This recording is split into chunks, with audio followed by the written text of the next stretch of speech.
Hello students and welcome back to channel Siraj tech daily study. आज हम start करें standard costing, जिसमें हम कवर करने वाले नए points of standard costing. Start करेंगे आज का क्लास।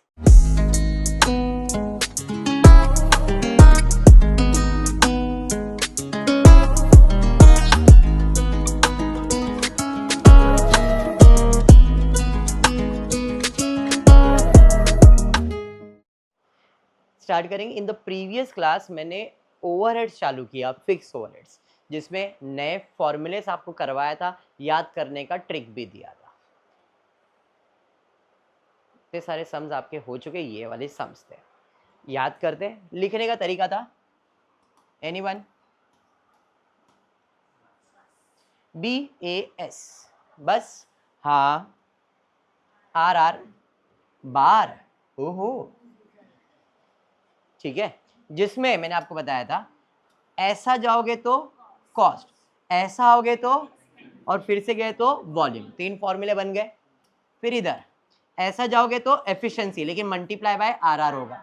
फिर ऐसा जाओगे तो कैपेसिटी, लेकिन मल्टीप्लाई बाय, तो आपके 5 फॉर्मूलेज बन गए थे। सबसे पहला cost, fix overhead cost, cost का फॉर्मूला है ROH minus AOH। Expenditure BOH minus AOH।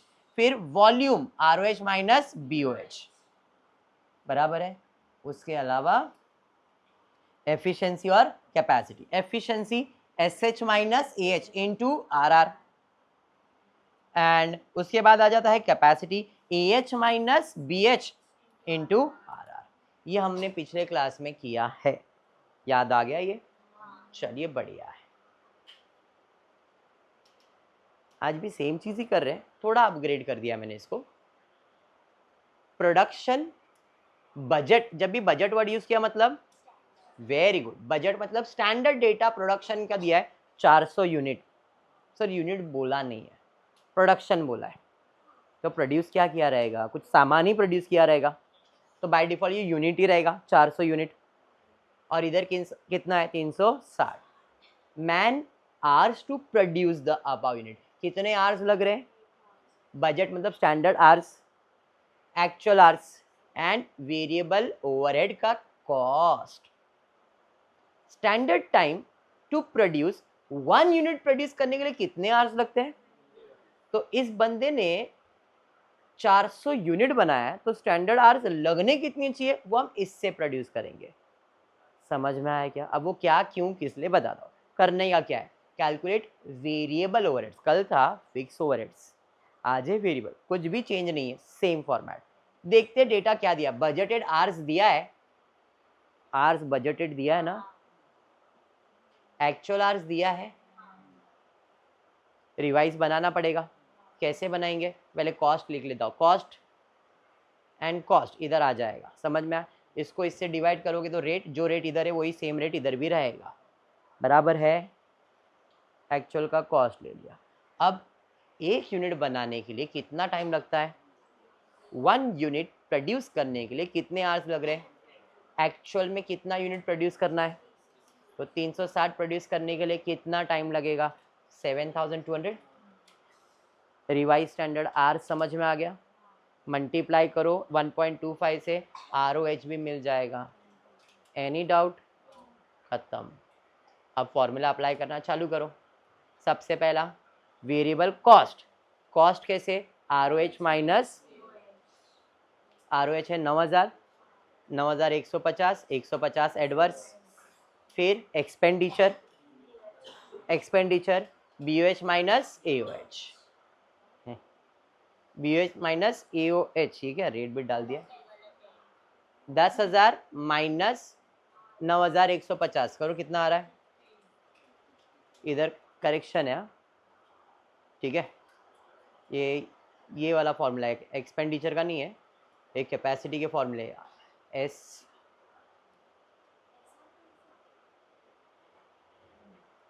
इसमें करेक्शन कुछ देखता हूँ मैं, क्या करेक्शन डाला मैं चेक कर लेता हूँ।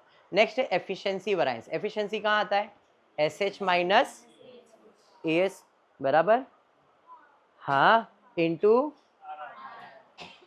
SH माइनस इंटू, बराबर है, मल्टीप्लाई किया, देख लो 7200, 7000 माइनस 1.25, बराबर है तो इसमें एक्सपेंडिचर में कुछ चेंजेस है वो करने का। यहाँ तक क्लियर है? नेक्स्ट। नहीं, वही बता रहा। अब फिक्स खर्चा जब होता है ना, फिक्स खर्चा और वेरिएबल में ये जो एक्सपेंडिचर है इसमें थोड़े चेंजेस किए हैं, बताता हूँ क्या। वापस पहले सुनिए, फिक्स इज फिक्स खर्चा, तो ओवरहेड्स में सबसे पहला कॉस्ट निकालता हूँ मैं, क्या, आरओएच माइनस एओएच। फिर एक्सपेंडिचर जो निकालता हूँ ना फिक्स्ड में, बीओएच माइनस एओएच करके निकालता हूँ फिक्स्ड में। लेकिन वेरिएबल चेंज है, वेरिएबल एक्सपेंडिचर का मतलब वेरिएबल कॉस्ट। वेरिएबल कॉस्ट किस पे डिपेंड करता है? रेट पर यूनिट पे। वेरिएबल किस पे डिपेंड करता है? Rate per unit. खर्चा जो है जितना यूनिट उतना खर्चा, वेरिएबल। और फिक्स यूनिट्स पे काम नहीं करता है, इसलिए वहां पर एक्सपेंडिचर का फॉर्मूला क्या बन रहा था? वहां पे फॉर्मूला बन रहा था BOH minus AOH. Fix expenditure का फॉर्मूला बन रहा था बीओएच माइनस एओएच। लेकिन ये फिक्स नहीं है, ये तो वेरिएबल खर्चा है। तो वेरिएबल खर्चा रेट पर यूनिट पे डिपेंड करता है। तो जरा एक काम करना, 9150 डिवाइड बाय 7000 करो, बताओ रेट पर यूनिट कितना आ रहा है?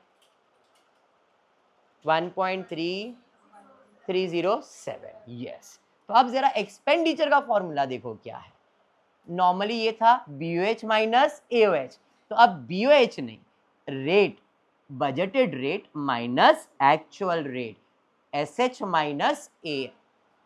अरे मतलब जो स्टैंडर्ड बजट का जो रेट है ना, वो रेट को एक्चुअल रेट से क्या करोगे? माइनस। तो फॉर्मूला है standard rate minus actual rate into actual hours. ऐसा फॉर्मूला किधर तो पड़ेगा लगता है मेरे को मटेरियल में।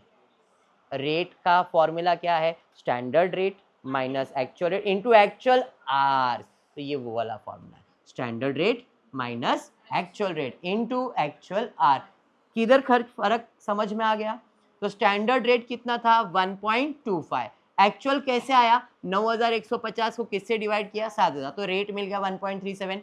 Standard rate minus actual rate into actual hours कितना है? 7000। अभी समझ में आ गया?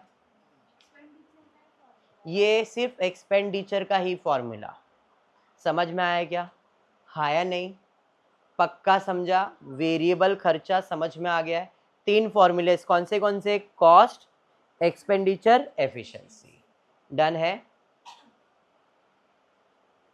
नेक्स्ट, ध्यान से देखो क्वेश्चन, तो क्वेश्चन में दिखेगा फिक्स भी है, वेरिएबल भी है। फिक्स ओवरहेड्स भी है, वेरिएबल ओवरहेड्स भी है, आर्स भी है, आउटपुट भी है। चलिए पहले टेबल रेडी करते हैं फिक्स के लिए। फिक्स ओवरहेड्स कितना दिया है? मतलब एक खर्चा रहेगा। हाँ या नहीं? इस पे फोकस मत करो। ये 10,000 हमने आर्स लिख दिया है। कौन सा आर्स? ये वाला। फिक्स का आर्स कितना है? 10,000। एक्चुअल आर्स कितना है? 9,900। बाद में एक्सप्लेन करने वाला था। तो hours, budgeted hours 10,000, hours actual hours 9,900। अरे समझा? अब रिवाइज बनाने के लिए इधर का आउटपुट कितना था? 5,000।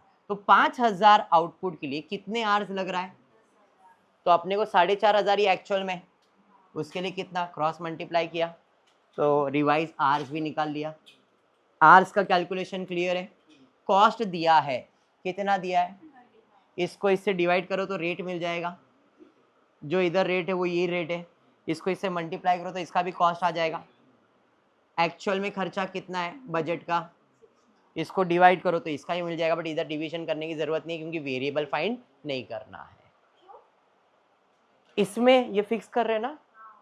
अरे समझा क्या? टेबल समझ में आ गया? चलिए स्टार्ट करते हैं। वेरिएबल का भी कैलकुलेशन ले लिया, ठीक है। वेरिएबल के लिए भी आर्स तो सेम ही है दोनों में, फिक्स वेरिएबल में सेम ही है। अरे हाँ, तो रिवाइज भी सेम ही आएगा, सेम फॉर्मूले से। अरे हाँ, कॉस्ट, वेरिएबल का कॉस्ट कितना है? 10, तो रेट कितना आएगा? 1।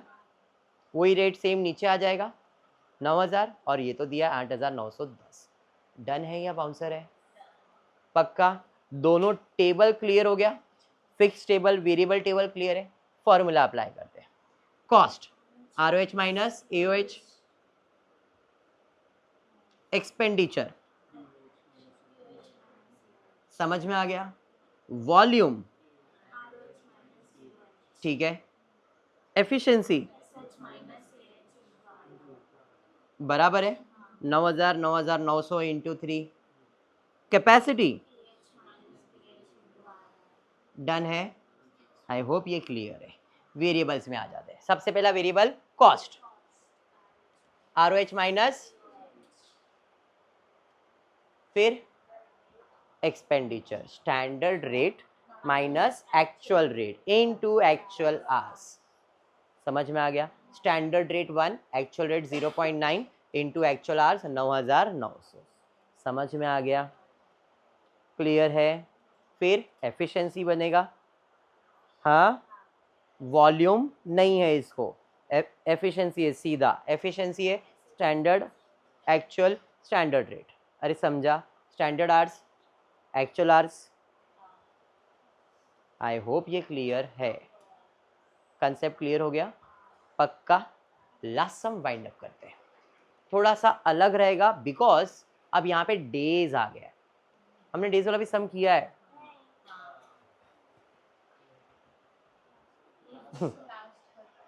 चलिए अब देखो यहाँ पे आवर्स ऑफ वर्किंग नहीं दिया है। जैसे यूनिट वाला सम किया था, तुमने डाउट किया था सर आवर्स आवर्स है, यूनिट यूनिट है, आप कंफ्यूज कर रहे हो। तो मैंने बताया यूनिट या आवर्स, मटेरियल के लिए यूनिट यूज करते हैं, लेबर के लिए आवर्स यूज करते हैं, ऐसा कुछ पढ़ाया था। इस क्वेश्चन में आवर्स नहीं दिया है, नंबर ऑफ डेज दे दिया है। कितने दिन काम किया है, कितने आवर्स काम किया है वो नहीं दिया है। क्योंकि यूनिट तो आप सब में रिवाइज लिख नहीं सकते हो। 4,000 3,800 यूनिट, अगर यूनिट लिख दोगे तो रिवाइज कैसे करोगे, वो फंडा आएगा। डेज दिया है तो हम डेज के बेसिस पे सॉल्व कर रहे हैं। इधर भी फिक्स और वेरिएबल दो दिया है, तो फिक्स के लिए जरा ध्यान देता हूँ कितने डेज लगने वाले हैं, और 20 डेज, 21 डेज। अब रिवाइज डेज फाइंड करना पड़ेगा। कैसे फाइंड करोगे? तो 20 दिन में फिक्स खर्चा, सॉरी कितना यूनिट प्रोड्यूस कर रहे हो, 21 दिन में कितना, हम लोग 4,000 बनाने के लिए 20 दिन लगता है, तो 3,800 बनाने के लिए कितना दिन लगेगा? दिया है ना यूनिट्स। रिवाइज करो कितने दिन लग रहे हैं, 19 डेज। डेज समझ में आया क्यों लिखा है यहाँ पे? हाँ, अब खर्चा, फिक्स खर्चा दिया है 40,000 और डेज कितने, तो पर डे का खर्चा कितना, ये रेट पर आवर नहीं है, रेट पर डे है, क्योंकि यहाँ पे अपन ने डेज लिखा है। कंसेप्ट समझ में आया? जितना है वो सेम इधर मल्टीप्लाई करोगे तो ये कॉस्ट मिल जाएगा। एंड एक्चुअल खर्चा कितना है फिक्स का, 39, डिवाइड करके रेट आप इसका निकाल सकते हो, बट फिक्स में निकालने की ज़रूरत नहीं। समझ में आया? वेरिएबल पे आते हैं। डेज तो सेम ही रहेगा, 20, 21 और 19। वेरिएबल खर्चा कितना है, 12,000। 12,000 है ना, दोनों में 12,000 ही है, 12,000 ही। डिवाइड करो तो 600, इधर भी 600, मल्टीप्लाई करोगे, इधर रेट निकाल लोगे इसको डिवाइड करके। लिखा नहीं है बट डिवाइड कर देना। समझा ये बाउंसर? यहाँ तक मेरे हिसाब से क्लियर है। चलिए स्टार्ट करते हैं। Fix overheads formula ROH minus AOH, 38, 39। पूछा क्या क्या है, fix overhead variance, expenditure, volume, efficiency, calendar days. ठीक है, overhead expenditure variance, expenditure BOH AOH, अरे याद आया, 40 और 39। वॉल्यूम बराबर है, एफिशिएंसी, बोलो एफिशिएंसी, SH/AH इंटू, समझा, कैलेंडर वेरिएंस। क्या आएगा कैलेंडर वेरिएंस का फॉर्मूला, कैलेंडर वेरिएंस का फॉर्मूला, चलो ठीक, कैलेंडर वेरिएंस, कैलेंडर वेरिएंस किया था हमने, ओवरहेड्स कैलेंडर वेरिएंस। इसमें हमने सब नॉर्मल किया था, आपको अगर याद हो तो डेज का कैलकुलेशन किया था, कि 25 दिन में अगर 30,000 आवर्स लग रहा है तो 27 दिन के लिए कितने आवर्स लगेंगे। तो ये रिवाइज आवर्स फाइंड किया था और रिवाइज आवर को स्टैंडर्ड आवर से माइनस किया था फॉर कैलेंडर, है नहीं। बट अभी मुझे आवर्स तो दिया नहीं है, बट मैंने रिवाइज आवर्स तो बनाया है। ओके, आवर्स नहीं, रिवाइज डेज तो बनाया ना। कॉस्ट तो आवर्स तो नहीं मालूम है, क्वेश्चन में आवर्स दिया नहीं है, बट मैंने रिवाइज डेज तो बनाया। 20 दिन में इतना, तो 21 दिन में 3000, तो हमने रिवाइज में, तो फॉर्मूला क्या था, revise hours minus standard hours into R, what is R, rate. कौन सा, स्टैंड, ये करवाया था आपको। इस हिसाब से अगर मैं आज का फॉर्मूला देखूं तो क्या मैं इधर रिवाइज आर को स्टैंडर्ड आर से माइनस कर दूं। रिवाइज आवर्स मतलब रिवाइज डेज कितना है, स्टैंडर्ड आवर्स कितना है, डेज। तो यहाँ पे फॉर्मूला क्या आ जाएगा, रिवाइज माइनस स्टैंडर्ड। तो रिवाइज माइनस स्टैंडर्ड कर देता हूँ, revise days minus standard days. Standard days कितना है, 20 है कि 21 है, 20 है, ठीक है 20 है ना, करेक्शन है फिर इसमें, हाँ वही तो बोल रहा हूँ, उसमें करेक्शन है, यहाँ पे करेक्शन है, इधर 20 लिखेंगे इनटू 2000, तो ये आ जाएगा 2000 एडवर्स। अरे समझा, क्लियर है, समझा, क्लियर हुआ, करेक्शन क्या था समझ में आ गया। यहाँ पे 20 लिखना है और यहाँ पे 2000 लिखना है, डन, अंडरस्टूड। अब वेरिएबल में तो 3 ही फॉर्मूले आएंगे, एक्सपेंडिचर आएगा, वॉल्यूम नहीं, एफिशिएंसी आएगा, कैलेंडर नहीं, कॉस्ट तो फिक्स ही है। तो पहला वेरिएबल कॉस्ट, ROH AOH, यहाँ तक क्लियर। एक्सपेंडिचर सॉल्व नहीं किया, आप एक्सपेंडिचर करोगे, वेरिएबल ओवरहेड वेरिएंस ही पूछा हुआ है, वेरी गुड, बट कर सकते हो, समझ में आ गया, कंसेप्ट क्लियर हो गया। तो फिक्स और वेरिएबल का कंसेप्ट इतना ही है, और एक लेक्चर लूंगा जिसके अंदर हम लोग स्टार्ट करेंगे सेल्स वेरिएंस। सेल्स वेरिएंस के अंदर इसका पूरा ऑपोजिट है, सब formula same, everything same, but ये खर्चा है और सेल्स खर्चा नहीं होता है, इनकम होता है। तो वहां पे थोड़ा सा कंसेप्ट खाली वो इनकम का अप्लाई करना है, बाकी एवरीथिंग विल बी सेम, ठीक है। तो आज का क्लास इतना ही करेंगे, होपफुली वीडियो पसंद आया तो प्लीज वीडियो को लाइक कर देना, फ्रेंड्स ग्रुप में शेयर करना, चैनल को सब्सक्राइब करना। Thank you for watching the video.